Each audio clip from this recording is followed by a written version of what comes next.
Presentiamo finale ragazze, Cristiana Stevanato alla 1 Team Veneto, alla 2 Sofia Centenaro Sporting Club Noale, alla 3 Diamante Basso Aquapolis, 4 Giada Alzetta Gymnasium Pordenone, alla 5 Sofia Stolfi Cogis, alla 6 Giorgia Simeoni Antares Nuoto, in 7 Chiara Lucchese Gymnasium Pordenone, in corsia numero 8 Sofia Conte Hydros.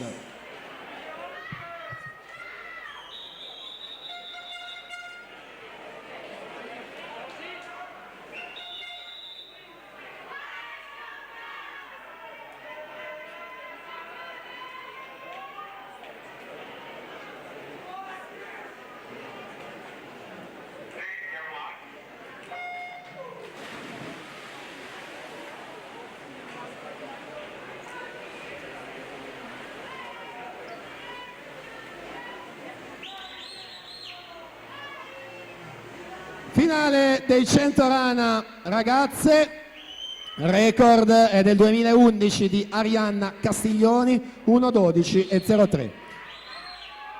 Miglior tempo nelle batterie Giada Alzetta, 1:14:61.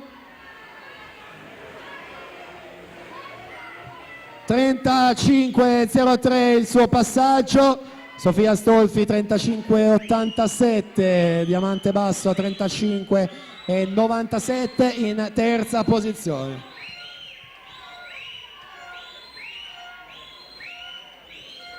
(75 metri) prenota la vittoria Giada Alzetta, lanciatissima davvero l'atleta del Gymnasium Pordenone, enorme il suo vantaggio, 1:12:03 il record della manifestazione. Primato non arriva comunque una gran bella vittoria. Giada Alzetta 1:13:79 per lei. Sofia Stolfi 1:16:14. Chiara Lucchese 1:16:38.